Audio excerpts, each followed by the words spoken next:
training class today here, because I think we only have one person on the Zoom right now, which is a shame that because I think more people need it, but so be it. Okay.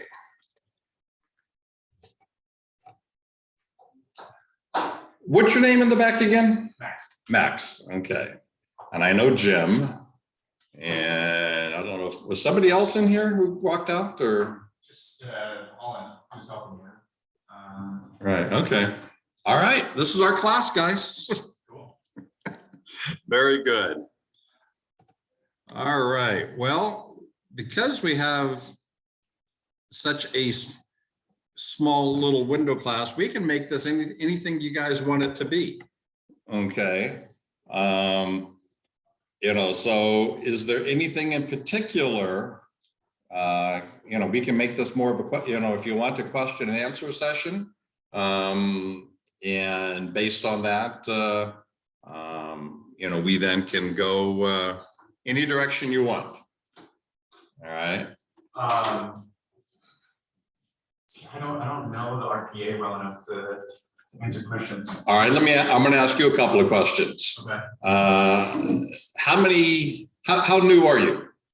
I'm about a year. About a year. Okay. Transactions. You gone through both as buyer's agents or listing agents?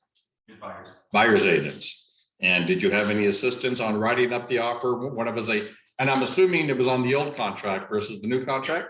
Yeah. Okay. And so you had assistance then at that point on with your did you have a mentor or was it Sonia or? Sonia helped me in the first one and then Aaron helped me in the second one. Gotcha.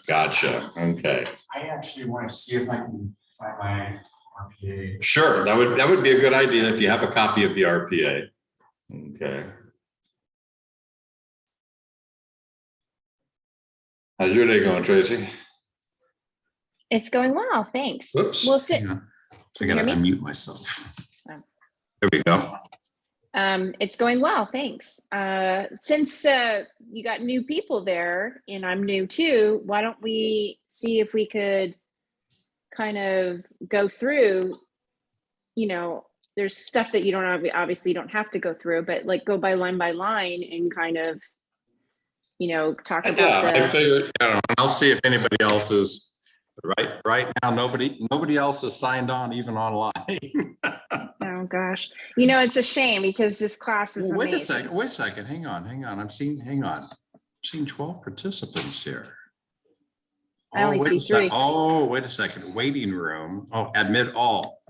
There we go. Hang on. Now we got, there you go. Now we got a few more guys. Yeah, there you All go. right. I'm sorry, guys. I'm still new to taking the lead here on this Zoom training exercise here. So I'm glad to see we have a few more bodies on the call. That's good. Good to see. Okay. All right. Can everybody hear me okay? Yeah. Yes. Excellent. Maybe All you can right. ask the rest of the group how they feel. All right. So guys, you know, everyone has a little different level of experience right now. And, you know, rather than me initially taking charge of going through line by line, because if I go through line by line initially, because the contract is so long, we're only going to cover just a fraction. What I'm willing to do, because I'm sure if one of you has a question, it will pertain to the others as well. And so, you know, we can potentially start there. And then if not, I'll start going through the contract with you and my recommendations of how I go about when speaking to buyer clients and how to explain the contract. Okay, so anybody on the call have an immediate question or questions, but let's start with the first one if you have multiples. And so feel free to jump in if anybody has an initial question they'd like to see addressed. Anybody? Oh, thank you for coming, everyone. Okay, that makes it easy. All right, so why don't we kind of start from the top when addressing writing an offer, because it sounds more simplistic than it really is, in the sense of one of the first things when writing up an offer is being able to know how to have the appropriate dialogue and communication with your client. And again, we're gonna address this training when you're working and writing up an offer with a buyer. Okay, the dialogue works a little bit differently, but your knowledge of the contract still needs to be the same when you're representing your sellers on your listings.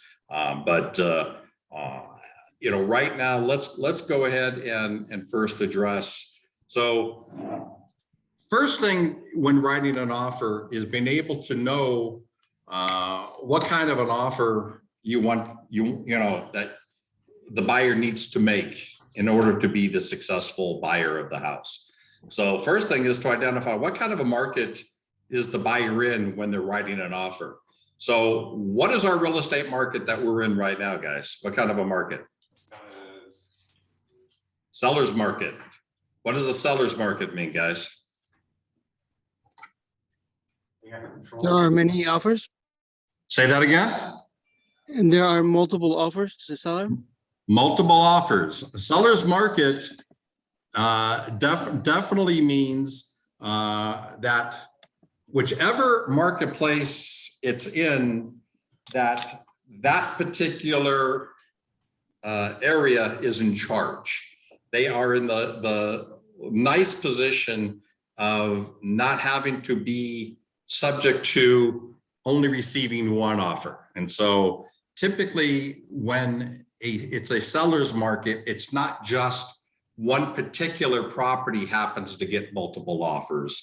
It is almost across the board. And this is what we have been seeing for the last year and a half, almost 2 years of it being a seller's market, and probably the most significantly, you know, within the last year. So the first dialogue that you need to have, even before looking at the contract, and it really has to do with first the pricing conversation. And we're not going to get into today pricing conversation because that is still a whole separate discussion. Okay, you know, we could have a whole hour class just on how to talk about you know, what offer a buyer should submit in today's marketplace. And so you know, what we're talking about then is you now feeling confident on being able to explain the contract, been able to write the contract with some certainty and some authority to be able to advise your client. Now, I want you to notice what I just said in the sense of when I said, in order for you to advise your client. Now, do we ever tell our clients what they have to do? Never. Anybody else? Do we ever tell our clients what to do? I think it'd be a good idea to let them know of the options and then let them make the decision. Bingo. That's exactly right. We never tell our clients you have to or you must. At least I don't. We'll put it that way. Okay. The buyers and or the sellers are the makers of their decision.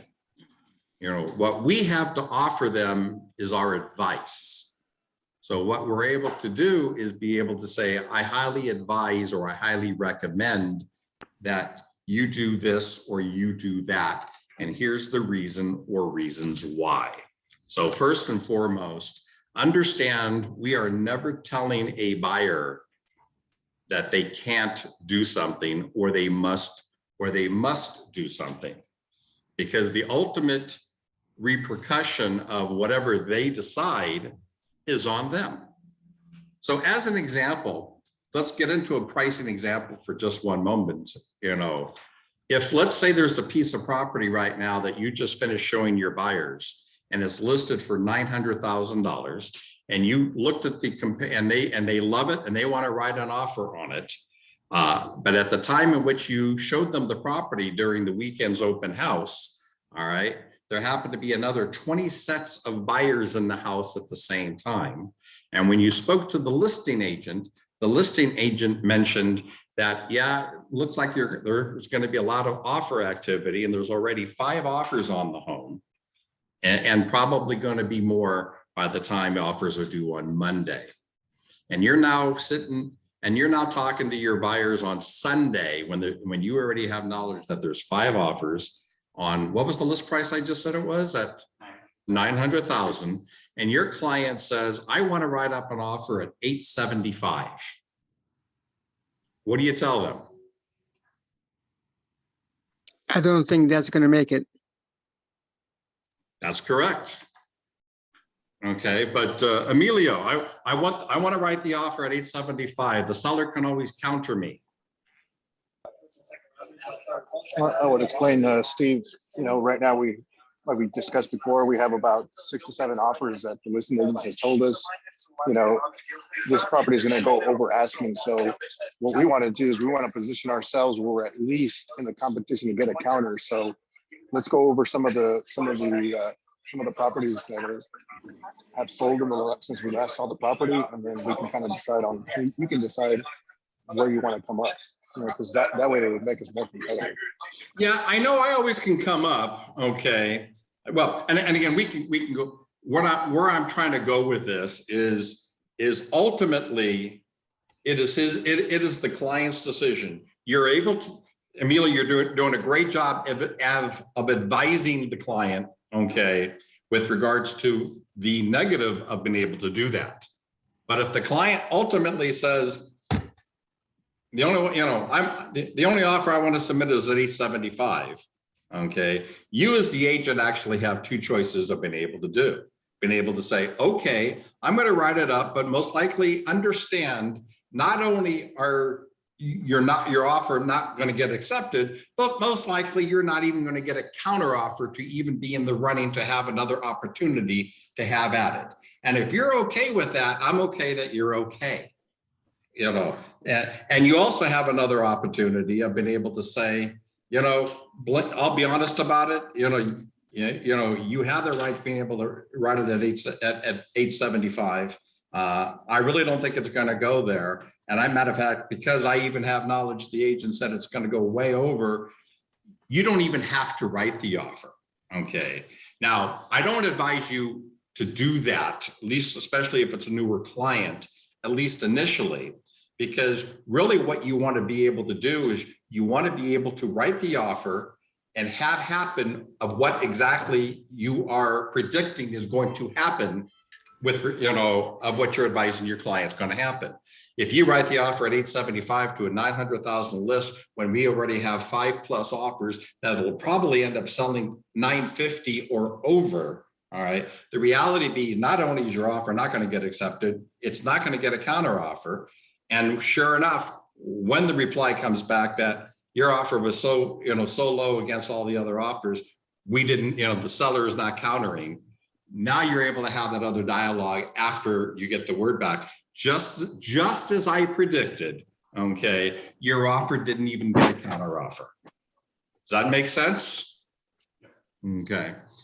All right. So now let's go into the offer itself. Okay. So, I'm old school. I'm going to be very candid with, I'm not sure how most of the agents do it today.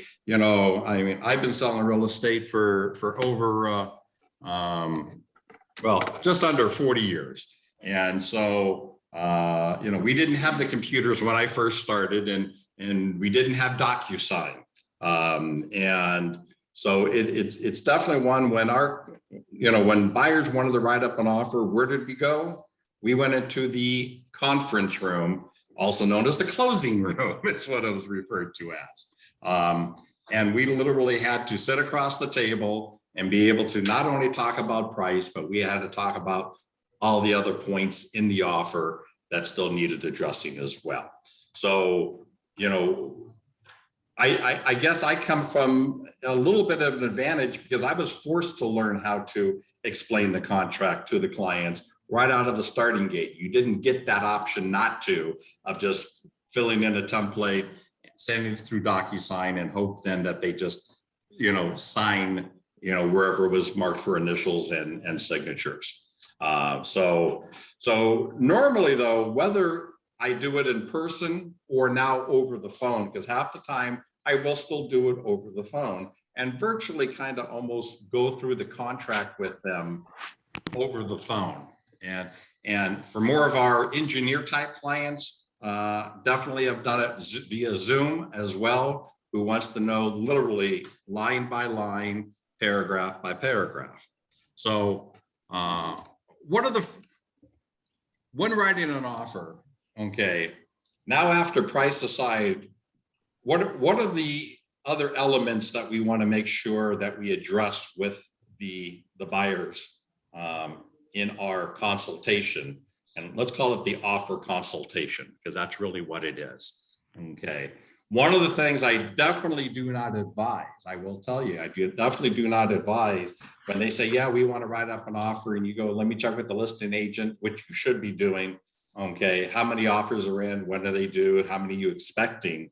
Okay. And are there any terms that your sellers are looking to be able to have incorporated into the offer to be able to best position your client? The one thing you as their agent should never do is say, here's the price you need to come in at, as opposed to what? Here's the price I recommend you be at. Now, again, this isn't going to be a pricing class, but I will tell you, there's a whole separate set of dialogues that's involved when you're talking pricing. You have to look at comparable sales, and then based on your buyer and the down payment and the loan amount that they are then going to be obtaining, all right, that you're then going to have that discussion dealing with, you may be and probably will be paying higher than what the property will appraise for.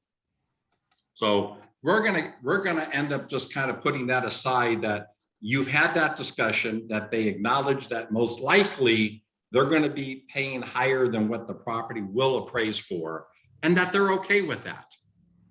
All right.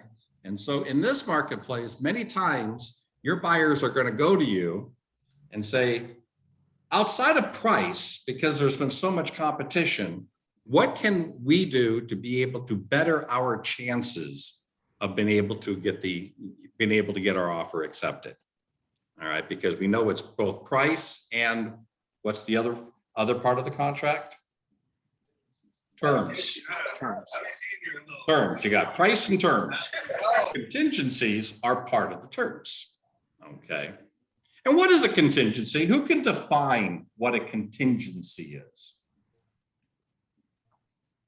Anybody brave enough have been able to actually know how to explain what a contingency is? Yes, I'll try. It's an event that needs to happen before you go on to the next section of the offer. Basically, you can proceed with allowing that that particular be finished, so you can move on to the next part of the offer. Well, partially. You know, you have a little bit of the flavor. Okay. Anybody else want to take a stab? Sure. Hey, Steve, it's a term. Go ahead, Chris. Okay, I'm cheating. I looked it up when I had Siri look it up. It's a future event or circumstance which is possible but cannot be predicted with certainty. Well, that is the, let's call it the Webster's definition. Okay. Hey, Steve, I'll take a shot at it. Okay. It's, I liken to say maybe it's something that protects your client. Right? Contingencies are a term that will protect your client. Right? So Bingo. you have your inspection, you have your appraisal, and you have your loan contingency, right? So each are put in place to protect your client. And what does a contingency mean or do? It It protects your gives the buyer. buyer, it gives your buyer the option to get out of the contract, It allows back out of them, the contract. right, it's contingencies in contract are protection clauses. And all contingencies are not protection clauses solely for the buyer. There can also be contingency clauses also on behalf of the seller. The ones that we're going to be addressing initially are buyer contingencies. And a contingency is an event that if the event occurs and within that clause, it allows for the set of circumstances that if it's based on time or if it's based on percentages such as loans, it allows buyers to be able to contractually back out of the sale penalty free. The key words with contingencies is it allows the client to be able to back out penalty free. All right. Matter of fact, in the olden days, they were known as escape clauses. Ever heard of that phrase, an escape clause? That's what contingencies Yes, I are. have. So as an example, what are some of our contingencies in our contracts of our real estate contract? Owns, Getting your loan approved, Loan approval, inspection, Appraisal. appraisal. Okay, well, so in this market, appraisal doesn't mean anything, but okay. that's correct. So being able to, and the reason why I'm bringing this up, guys, is that it's real important. Part of writing an offer, including contingencies or removing contingencies, referring to not having them part of the contract, is very important in order for you to be able to convey that to your buyer clients of the importance of why it's still, some contingencies are important to have in the contract, still ultimately for their protection, and still also to be able to remove from the contract, also to give them favor of being able to have their offer accepted in this marketplace. And again, the reason I'm saying in this marketplace is because when the marketplace changes, and the marketplace will change, this marketplace will not continue at this fervor, in perpetuity. Okay, the market will soften. Okay, and so at that point, if it is a buyer's market, what does a buyer's market mean now? If the market were to change to a buyer's market, what does that mean? Why? The buyer's in better position to get what they need in offer, like maybe price or conditions. Right.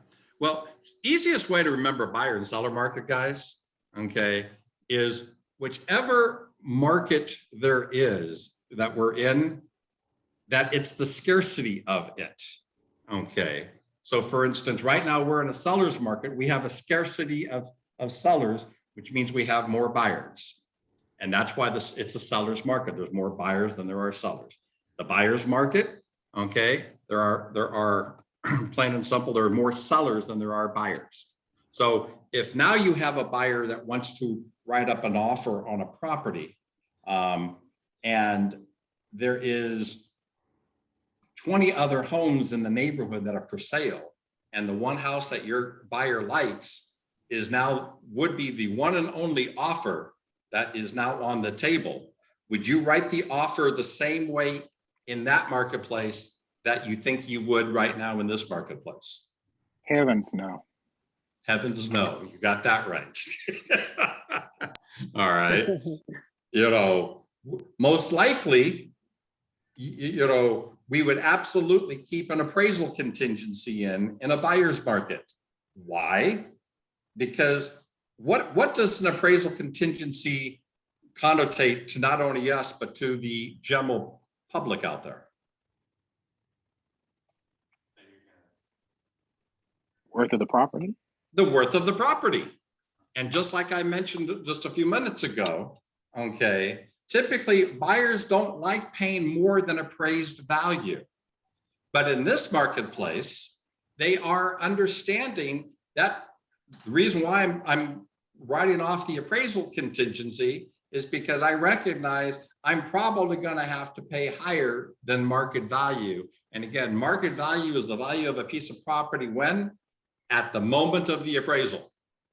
Not tomorrow, but today, the day of the appraisal.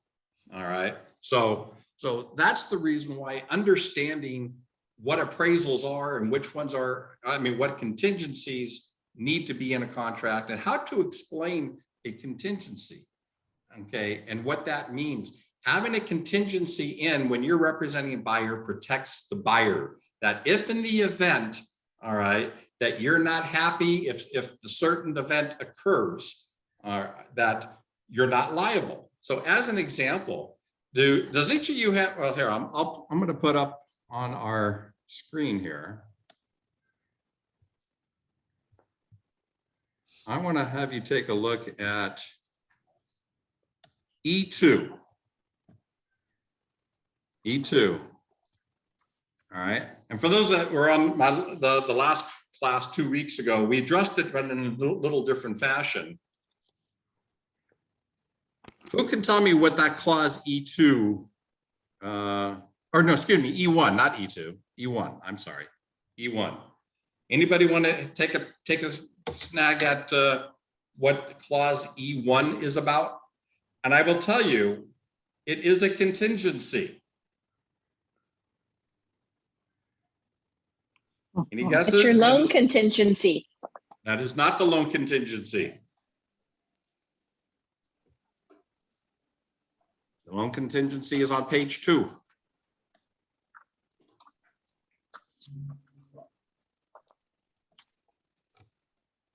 Go for it. All right. Here, matter of fact, guys, I'm going to talk, even though this is from a buyer's perspective, I'm going to talk to you now from a seller perspective a little bit, okay? Because you need to know the contract from both perspectives. What's been going on with interest rates the last few weeks with mortgage rates? They've Going up. they've gone up, they bounced down, and they moved up again a little bit. Did they not? Okay. Where is the 30-year fixed rate loan today? Conforming. About 4.25. It's in the 4s. Okay. So what this particular clause is, guys, okay, is that if your buyer then says to you, you know, I want to buy this house and I'm willing to pay extra, but boy, I'll tell you, if we have volatility of interest rates, unless I can get my interest rate at 4.25, that's the maximum I'm willing to go and pay this price. And so what you would end up doing is you would fill in the loan amount, whatever the loan amount be, and then you fill in the interest rate, okay, fixed rate, if it's a fixed rate loan, not to exceed 4.25%. So let's say now your buyer's offer got accepted. But by the time the negotiations got completed, rates have moved up more, and rates have now moved to 4.5%. This clause, although it doesn't use the word contingency, does it not? Do you see the word contingency in clause E1? No. Is a contingency. Because what that then means is the buyer has the right to be able to back out of the sale on the basis of him saying the lowest interest rate I can get is 4.5%. I wrote the offer at 4.25%, and the seller accepted my offer with a 4.25% rate not to exceed. And that makes it a contingency. Hence, that makes it a contingency. That is absolutely correct. So What's it called? An interest rate cap is what it's called. Okay, do you guys see that?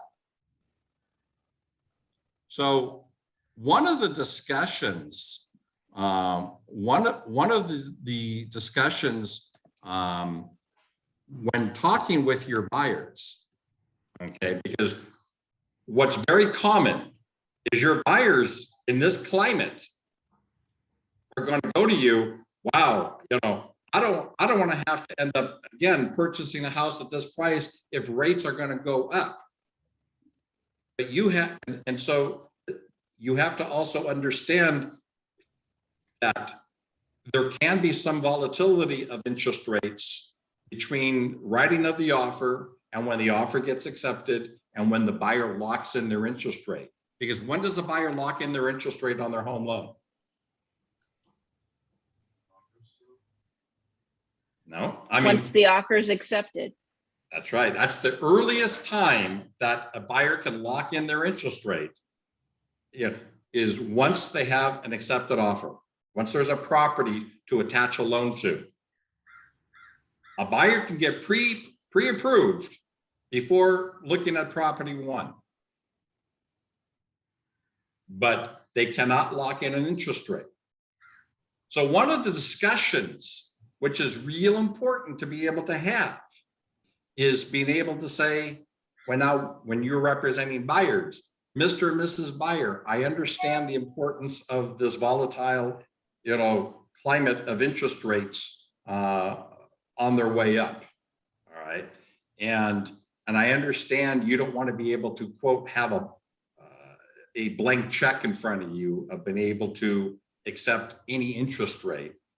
However, one of the things when writing an offer, a good listing agent will look at is, are you willing to be able to accept higher than what your desire is, but you're willing to be able to bend a little bit? And so typically meaning that if today's rates are at 4.25, if I'm the listing agent and now end up reviewing offers on my seller's property, and I now see an offer that comes through that caps the interest rate at 4.25, because the discussion that I'm having with my sellers, Mr. and Mrs. Seller, the buyer has a contingency on their interest rate. All right. And they've capped it out at 4.25. Interestingly enough, rate today is at 4.25, meaning if you accept their offer today, if everything else is acceptable in this offer to you and you accept it without countering it, if in the event rates tomorrow or before this buyer locks in their interest rate goes up higher than 4.25, that buyer can, doesn't necessarily mean will, but they can back out penalty free, get their deposit money back, okay, and move on. And leaves you hanging of now we have to go find the new buyer. So the discussion I have then with my buyers is, Mr. and Mrs. Buyer, understand, okay, because you have to look at it from a seller's point of view as well.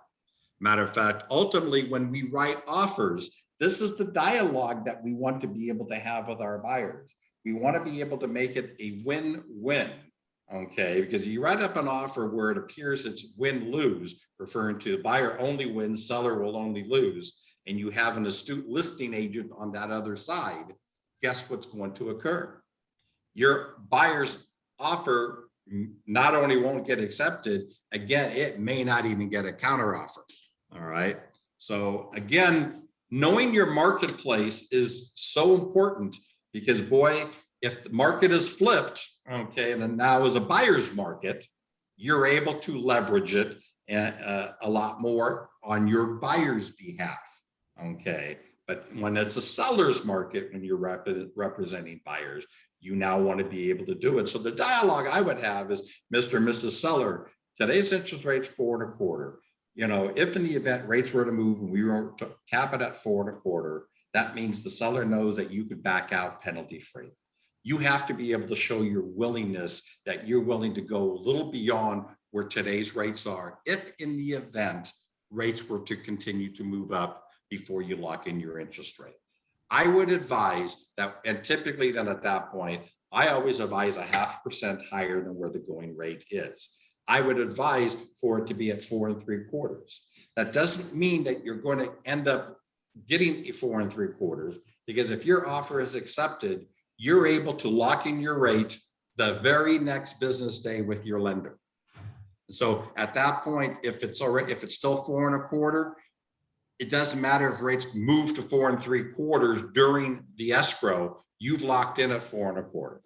But at least then now the seller knows that you are willing and to have some flexibility. That makes sense? Yeah. Especially in this volatile marketplace that we're now in. How long does it take after offers accepted for that rate to get locked in? Next business day. When the lender gets the fully executed contract. What's a fully executed contract, guys? Buyer and seller offer accept. All signatures by all parties. Not some signatures by some of the parties. All signatures by all of the parties. Because if the husband signed and the wife didn't, and the wife signed and the husband didn't, or the brother who's also on title, didn't sign, it's not an fully executed purchase agreement. And again, when I say fully executed purchase agreement, that also entails counteroffers. Okay, it's the purchase agreement, counteroffer. You may have 2 or 3 counteroffers involved. All of them have to be signed. Okay, in order to be quote fully executed. Okay. All right. All right. When writing an offer, we talked about deposit. Why do we have a deposit? Anybody know why we have deposits? It's a good faith that your buyer is going to purchase a property and you're going to tie the property for a certain amount of time. True. It gives a sense of seriousness. Any other answers? Security to the seller.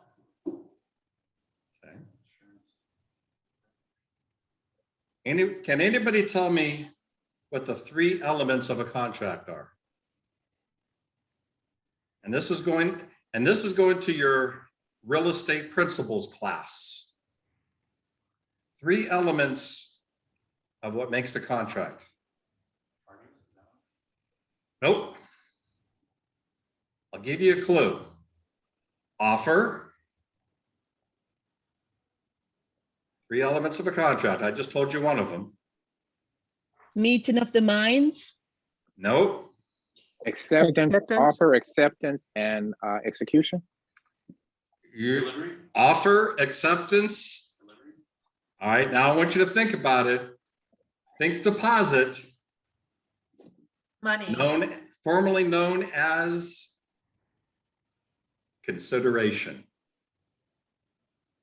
All right, 3 elements of a contract: offer, acceptance, and consideration. So and consideration can be as little as how much? 3%. $1. $1, yeah. It can be as little as $1. Anything of value is actually how the law states what consideration is, giving $1 the minimum value of what consideration be. And so that's the reason why there's deposit monies. All right, the seller accepts the offer. In other words, remember, elements of a contract, and I don't want to get so much into contract theory, all right, is that each party is giving up something whenever there is a contract. The buyer is giving up their initial money as deposit. And what is the seller giving up? tying up the property for the The transaction. ability of selling it to somebody else. Okay, so that's what's taking place. That's the reason why you have deposits now. And again, in real estate, why do we make it so big? From a practicality standpoint, all right, we don't want buyers, because of the size of our unit that is being contracted with, being a home, okay, that if the deposit was $100, all right, would buyers be much more easy to just walk away for $100? Yeah, it's designed to kind of smart a little bit, that so that it doesn't waste the seller's time of having taken it off the market. The premise being is that in the event, okay, see, in this marketplace, in the last year and a half, has it really been a big deal when a buyer is backed out of a sale? Even if the buyer didn't have a contractual reason to back out?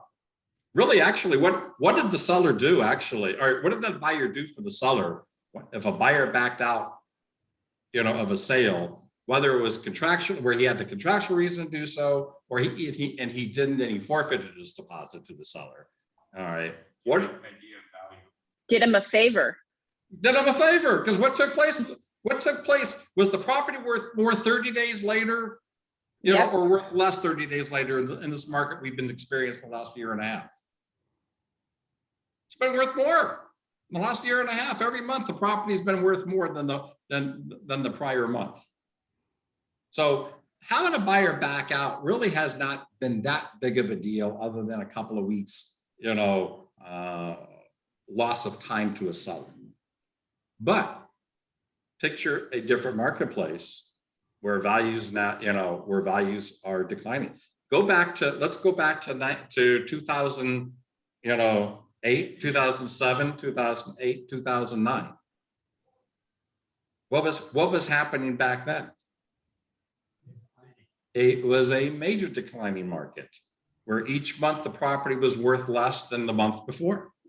And so, yeah, it was a big deal when a buyer backed out, because now when the seller had to put it back on the market, there's no way he was able to get even the same price that was initially contracted. So let's go back to deposits now. What do you advise your buyers to do in this marketplace?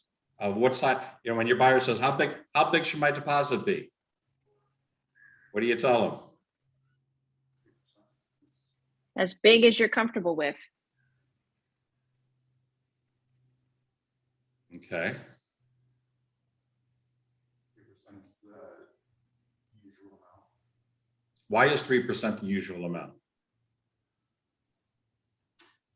Because that's a maximum that they can keep in case the deal falls through. Oh, careful. Gotta be careful here, Jim. Jim said, when I asked why 3%, Jim said it's because it's the maximum that the seller can keep. Is everybody in agreement with that? Negative. No. Why?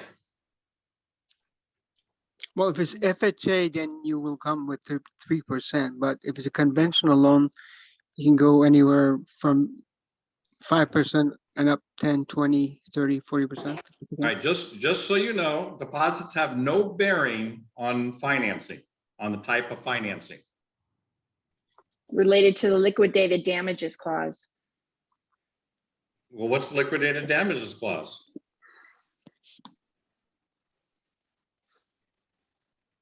Anybody heard of liquidated? Has anybody not heard of liquidated damages clause? Anybody want to take a stab as to what the liquidated damages clause is? Didn't perform the contracted, what was contracted? One more time, I'm sorry.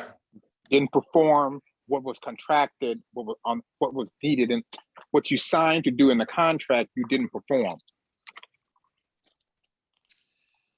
Partly, all right. Let's take a look at the liquidated damages clause here, shall we? Let's go take a look. Come on, I gotta move here.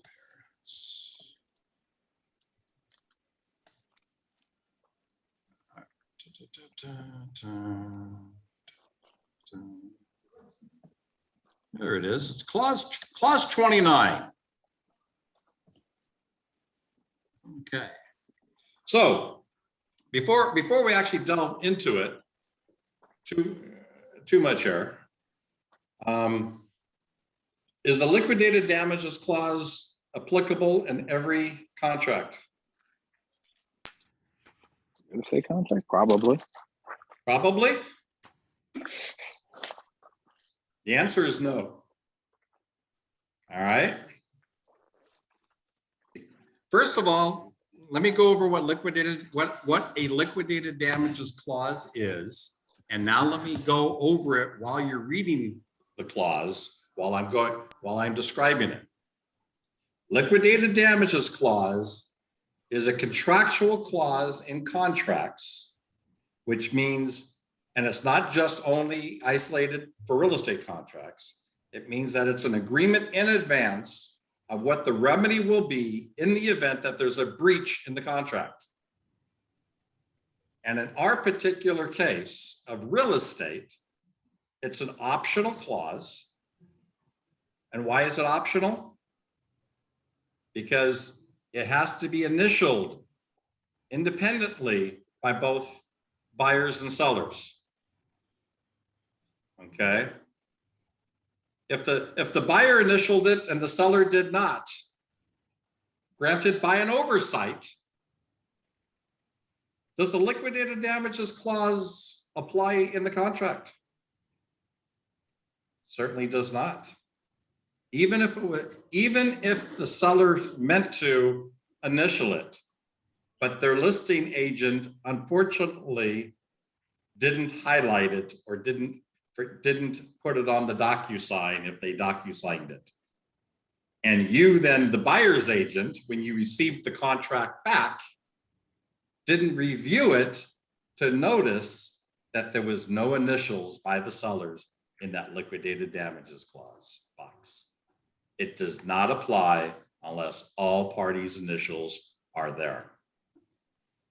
And again, how it applies in our case, it only applies to residential real estate 1 to 4 units. So if it's a 5-unit commercial building, liquidated damages clause does not apply. If it's a 10-unit apartment building, liquidated damages does not apply. So it's 1 to 4 units, one of which the owner intends to occupy, referring to of your buyer. And if so, the maximum that the seller can retain is up to 3%. It doesn't mean the seller automatically gets 3%. It's up to 3% based on what the buyer has paid. So one of the biggest mistakes that I've seen by most agents, especially rookie agents, is if you're working with an investor who wants to buy a single family home, and you now are discussing the contract with them, you're talking about deposit, and now you're talking about liquidated damages. And you cannot, and just so you know, you almost could not or should not have a discussion about deposit without having it piggybacked right on the discussion of the liquidated damages clause, because one washes the hand with the other. Okay, they literally, it's like, it should be 1A and 1B is really what it should end up being, but it's further back in the contract. Okay, it's almost our last page of the contract. And so 14. It's definitely one that if you're not having discussion with your investor client and you say, don't worry, Mr. Investor, if in the event you end up backing out without having a contractual reason, the maximum you could forfeit to the seller is 3% of the purchase price. Would you all agree that that's an accurate statement? Yes. Oh, I just set you all up. The answer is no. Okay, who was our buyer? an investor. Did I not say he was an investor? And he was buying you did. and he wrote up the offer on a single family residence. But what are the conditions on the liquidated damages clause here? 1 to 4 units, so he satisfies the single family residence. But does Owner an occupied. investor owner occupy an investment property? No. No. So if you've ever heard the phrase, anything you say can and will be used against you in the court of law, this is one of those times that, imagine then you told your investor the maximum you can lose is 3% of the purchase price. He backs out thinking, all right, I'm willing to kiss off my 3%. But we're in a different marketplace than we now in. We're now in a declining marketplace. And that seller now says, I'm not going to accept your 3%. He could. I'm going to sue you under the legal provision of specific performance. Specific performance is a legal term, abiding by the terms of the contract. I'm going to sue you to buy my house. And that investor goes, but my agent said the maximum I can lose is 3%. So when that seller sues the buyer, that investor, what do you think that investor is then going to be doing next? Suing you, the realtor. Why? Because you gave them improper advice. All right. So that's why, you need to know who your buyer is. And this here is very important. So would any of you then, for instance, let's say we got an $800,000 property. What's 3% of 800,000? Basic math, 25,000. guys. 25,000. $4,000. And your buyer's putting $200,000 down payment. Would you ever say to your buyer, Mr. or Mrs. Buyer, one of the ways that you can stand out against your competition is why don't you put down a huge deposit? Put down $100,000 deposit. Would you ever advise your buyer to do that? Now, mind you, this buyer's going to own or occupy, and it's a single family residence. Yeah. Dialogue would go something like this: Mr. and Mrs. Buyer, one of the ways that you can end up standing out next to your competition, all right, is being able to write a big fat deposit check. All right. I would even recommend $100,000 because you're putting $200,000, you're putting nearly $200,000 down, and it all gets applied to what? Your down payment. The deposit always gets applied to your down payment. But we talked about the liquidated damages clause, and I'm definitely in favor of my client signing that. Again, I never say you must sign that. I'm in favor of my client signing that because it caps the amount of damages the seller can have over a buyer. To what? Up to 3% of the purchase price if the deposit is there. In the event then you were to back out without having a contractual reason when you wrote a $100,000 check to an $800,000 purchase price, the seller then will be able to retain how much under the liquidated damages clause? Up to 3%. Percent. So that would be $24,000. And what happens to the balance of the monies? Go back to the buyer. Goes back to the buyer. So the dialogue that I have with my buyers, as an example, is this is one of the ways that you can stand out next to your competition, because who looks like they want that seller's property more if two offers are at the same top sales price? The one who's put $100,000 deposit down on an $800,000 sale, or the guy who put $15,000 down. Who on paper, if you were the seller, I see a $15,000 check, or I see a $100,000 check, both with the highest sales price of $800,000. All right, who looks like they want the property more? The one who put the $100,000.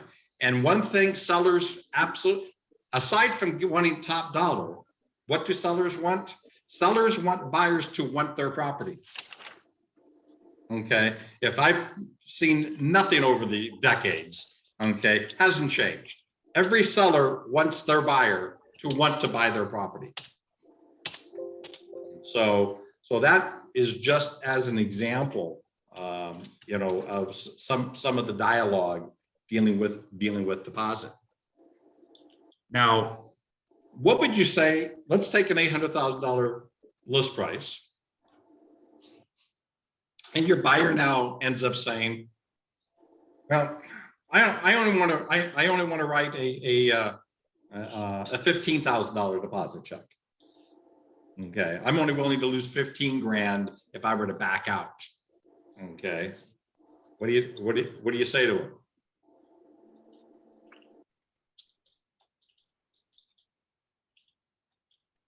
Think back to the interest rate cap scenario.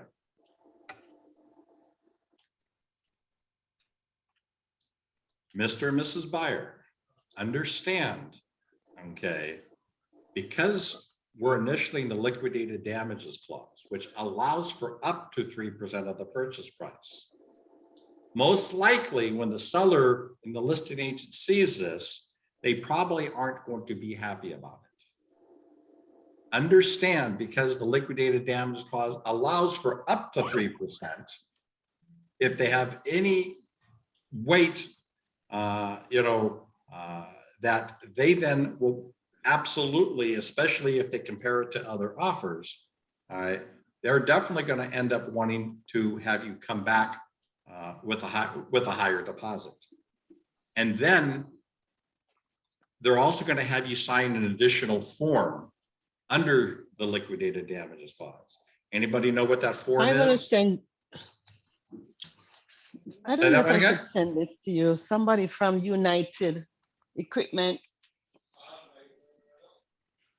I'm Yeah. sorry? Hmm. She's talking to somebody else. Gotcha. Okay. So the reality is the discussion you would have is you can do it. It's not advised, all right, especially in this marketplace. All right. Now, again, if you were the listing agent receiving an offer and seeing that there is 15 grand to a $15,000 deposit on an $800,000 purchase price, and you look and you see that the liquidated damages clause was initialed, 3% of 800,000 is 24 grand. You go, there should, because that's what I do when I represent my sellers. I said, if liquidated damages clause is initialed, then and if they're putting a down payment in excess of 3%, that means that they could put a deposit for at least 3%. And so, even back in the day where there was zero down payments, 100% financing, I still required, when I was the listing agent, I advised my sellers to go back on the counter offers, okay? Because it would be the buyers were writing $1,000 deposit checks on $600,000 purchase price to be able to then get a $600,000 loan, no money out of pocket. And I would say, Mr. and Mrs. Seller, we're countering to the buyers 3%. It's an $18,000 deposit. And the buyer's agents would come to me, okay, worst thing they could do to me, okay, and say, Steve, they're good people, they're good, they're solid buyers, they're gonna buy it. And I said, great, if you're that confident, then you write the $18,000 check, okay, deposit and put it down on behalf of your buyers that are so good and solid, all right? But when I represent the seller, I'm not having my sellers, okay, only have an escrow with a $1,000 deposit check in hand. Yeah, and so it's same thing, okay, that it's all being able to communicate to your buyers the importance of being able to do it. Now, again, do I ever say you have to or you must? Absolutely not.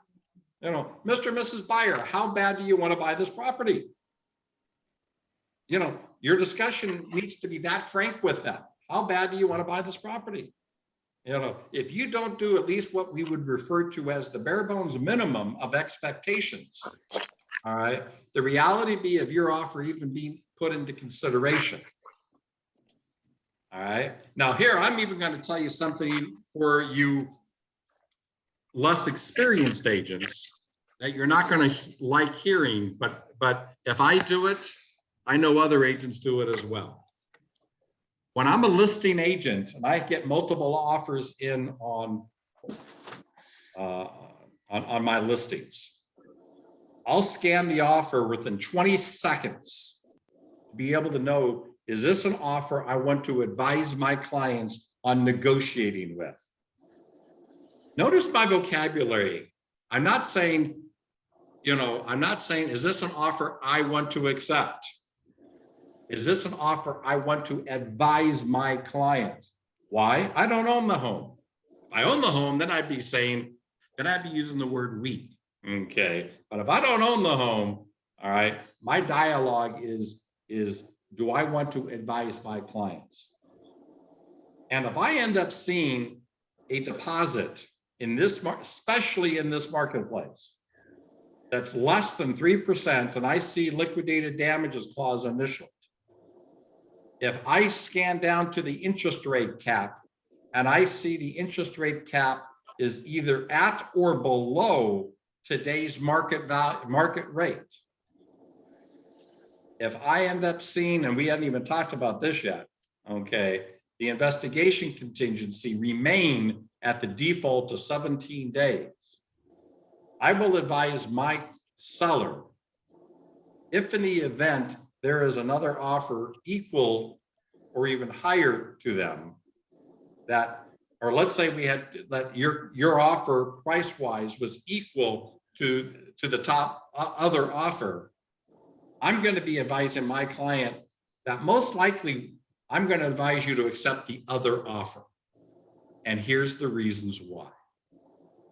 If I see a deposit come in from a buyer written from an agent where there's, and today everything, the minimum down payment is 3.5 on FHA. So we know there's not, because we no longer have 100% financing. Okay. Unless you're a VA, that's a different story. But at that point, I'm going to say this agent is either inexperienced or he doesn't know how to effectively communicate with his buyers, with their buyers. Because at that point, in this kind of a marketplace where there are multiple offers, that liquidated damages clause is initialed, I want to see 3%. And any agent worth their salt should know that. And if I see less than 3%, that is a major strike, because that means this agent either doesn't know the contract and it just shows like a blinking bulb, or they don't know how to effectively communicate the importance. And if we have a choice between your offer and the other offer that nets the same amount of money to that seller, I'm always going to advise the other one who was written correctly in my book.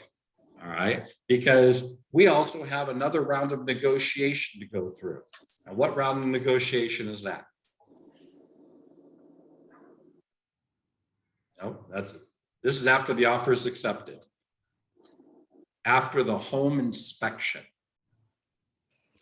And that's where emotions run high. Okay, is negotiating after a home inspection. The home inspector has now just gone through the house with a fine-tooth comb, and there is all this red listed in this report.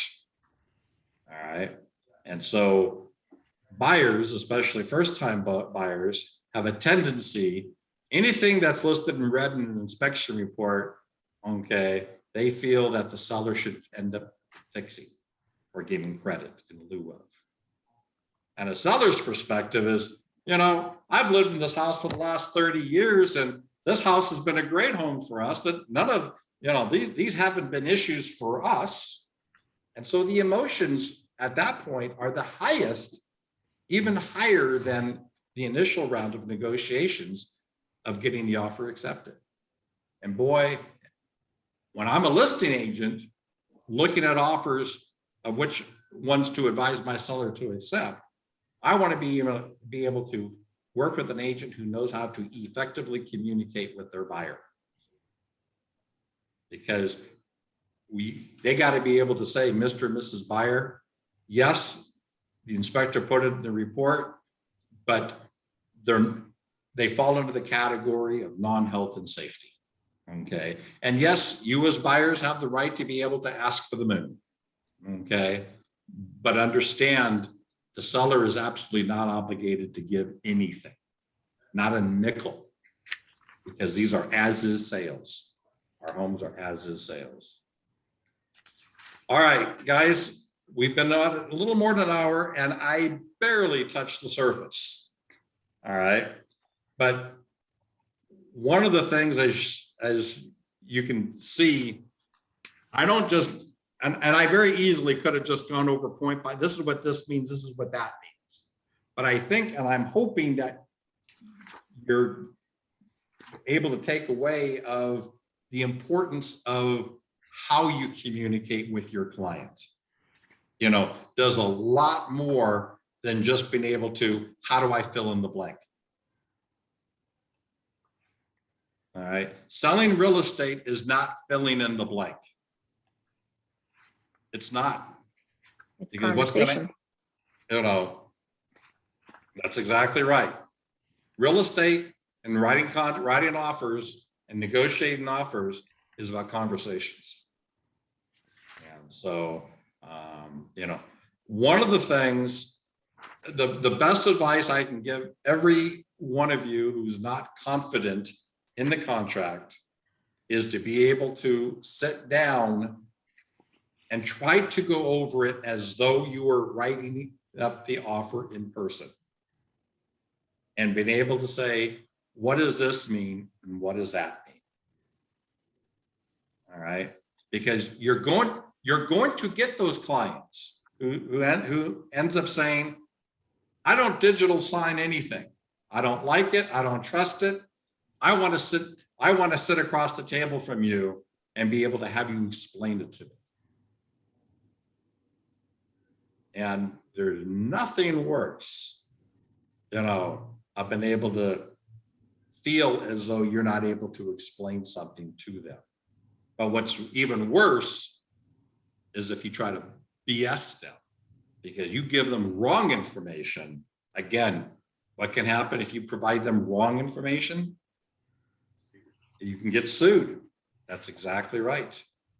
You're better off. You better learn the saying, I don't know. Gee, I really don't know. But again, if you end up saying that for 9 out of 10 clauses, all right, how confident do you think your client will be in your ability? And so, you know, the contract and negotiation goes hand in hand. It's a hand in hand process. You cannot be a good negotiator if you don't understand the contract. You know, it is impossible. It is absolutely impossible to be a good negotiator if you don't understand the terms of the contract to be able to become the advisor. And again, you know, we just covered the tip of the iceberg on it. And so, you know, I'll be around, and if anybody wants to, you know, email me later, you know, my email address is, I don't have it written down here, but you can feel free to write it down. It's Steve.next, N-E-X-T, phase, P-H-A-S-E-R-S @gmail.com. Any last questions before we end today's session? I'm sorry, Steve.next, Phasers, RS at the end. Look like next phasers @gmail.com. Great class. Do you have more planned? I have nothing on the calendar at the moment. One of the things, you know, to really do it justice, you know, we can't cover it in an hour. Okay. minimum is would be a 4-hour class. All right. Can we do it? You know, well, I'm up for it. And it's a type of thing that, you know, I would love to be able to, I mean, I'll tell you, I as much as I love Zoom instruction of being on one as the instructor, I'm not keen on it because I don't like sitting or standing in one spot. I like moving around. I like using the board for examples. Okay. You know, I'd love to be able to have a live instruction class. Okay. Because Okay, let's do it. Let's do it. I like to be able to have interaction. Because if you notice, you know, because I recognize each of you come with different levels of experience, I do have you guys try to think and give me the answers what you think it is. And yes, I will try to trip you up purposely. Okay. But I think that's also how you learn a little bit. You know, for those that aren't in South Bay, you know, who's not in the South Bay office? Casey, are you in the South Bay office? Hey, I'm sorry, the coastal properties. Okay, coastal, all right. Yeah. And let's see, who else Joseph, what about you? I'm in Calabasas. Calabasas, okay. And John, I know you're in our office here, right? Yeah, you're in our office. And Cece? I'm in South Bay. South Bay as well. Okay. Okay.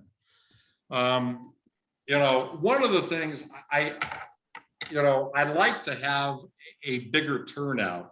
And you know, it's definitely one that I'll see what we can do about getting something scheduled in the month of April. Okay. And to see if we have a 4-hour window that we could end up putting in, and because that's really what one needs to really good a decent handle. Now, will 4 hours make you proficient? No, it's not going to make you proficient. Okay, but it's certainly going to cover a lot more of the basics that we covered than what we covered today. And what's really important then is I think the best type of thing that you guys can do for yourselves is to try to go over the purchase agreement and, you know, and try to explain it to a family member, as though a family member is your buyer, you know, and go, what does this mean? What does this mean? And then write it down or put a question mark if you can't confidently explain what it means. But believe it or not, I think the problem that most agents have who don't really grasp it, and I think you can then get a good flavor of then what our clients must feel, is because there's just so much text and so many clauses that you guys get just overwhelmed just on the size and magnitude of all the words on the page. And if you literally just look at and put a piece of paper on all the other clauses below it and above it, and just kind of isolate the one clause by itself, okay, you're going to be surprised of really how much you're going to be able to interpret if you just stop to interpret the clause itself. You know, I mean, just like the liquidated damages clause. All right, if you just read it, okay, if you just read it, it makes sense. You know, granted, when you hear it explained already in a conversation form, like you're hearing me do it, it then hammers it home. All right, you may not be as eloquent initially. I've been able to explain it, but at least it really won't sound and be as foreign to you as you think it will be. So, all right, guys, if there's not any other questions, we're gonna call it a day. Thank you, Steve, for your presentation. You're very Thank welcome, you. anytime. Thanks, guys. Enjoy your day. Thank you. Okay, Thank you. Very informative. very good. What's that? Oh, you do have a question? So for, yeah, for investor, how are they, so how are they protected kind of with liquidated? No, Or, I mean, are they protected with something else? nope, So they can be sued the entire, potentially, potentially, they can be. Okay, and the reason I use the word potentially is in order for a seller to sue for damages beyond deposit, they have to be able to prove to the court where they've been damaged. All right, so let's take this marketplace real quick as an example. Investor contracted to buy a single family residence. Investor backed out after all contingencies have been signed off. All right. And let's say it's even a 3% deposit, doesn't even matter. Okay. And seller now says, I want more than 3%. You know, I want 100 grand. And that buyer investor who backed out says, are you flipping nuts? You know, finally goes to court. Okay. And well, let's say it goes to arbitration. Let's say under the contract, arbitration was initialed and agreed and goes to arbitration. And it then goes to arbitration. But it gets to arbitration 6 months later. The seller with the investor was in contract for $800,000. The buyer then buyer backed out without having a contractual reason to back out, okay, which meant the seller was entitled to retain the forfeited deposit as damages. But he wanted, and so that would be $24,000. But so he doesn't receive it because he's fighting it. And so it remained in escrow, in the escrow account. He now they go to arbitration 6 months later. That seller now sold his house 3 months prior. Okay.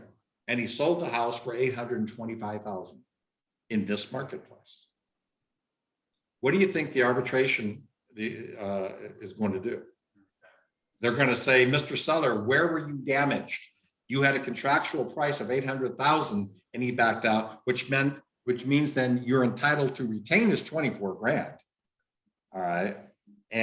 But now you resold the property at $825 in excess of what the contractual price of the investor who backed out did. Most likely the arbitration, and then if it ever went to court, they're going to say, where were you damaged? We're not going to give it to you.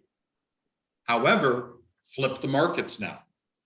The market is now in a declining marketplace, and it's sliding fast. All right. And so he was in contract at 800, but now he couldn't sell, he couldn't sell the property for more than 700 to the next buyer. I want 100 grand. Guess what? He's probably going to get it, as a result. So yeah. And there's still other strategies that can be implemented with regards to deposits as well, and when the deposits are given and the whole bit. All right. And you'll see that if you read the contract, okay, right below initial deposit, dealing with additional deposit, you can be able to play around with that as well. Nice thing about real estate and contracts, anything can be done that's agreeable between buyer and seller, as long as it's not against the law. Okay, yeah, at that point. So that's what makes it really nice, So at that point, does it always have to be cash that's given? No. I remember years ago in my early years. All right, I had a buyer who didn't have the actual cash at that moment for the deposit. But they had a big, beautiful diamond ring. The seller agreed to be able to have that diamond ring as the initial deposit. Because how much does deposit have to be? Minimum of $1. in real estate sales typically, but it doesn't have, again, it's known as consideration. And definition consideration, anything of value. Doesn't say cash. Okay, could be the title to an automobile, as an example, if the seller was in agreement to taking it. Everything's negotiable. I sold houses before with family pets. Got, you know, say, you know, the seller left the family pet, couple of cats, you know, years ago, written in the contract. Okay, everything's negotiable. So, you know, you can have fun with it once you understand the foundation of, and granted, 16 pages long is even more, but I don't want you to think of it, you know, it's not scary once you know it. And the beauty, once you know it, you'll never forget it. Okay, and that's the beauty of it. So, all right, guys, you have a good day. We'll catch up and hope to see you on the next training then. Bye-bye now.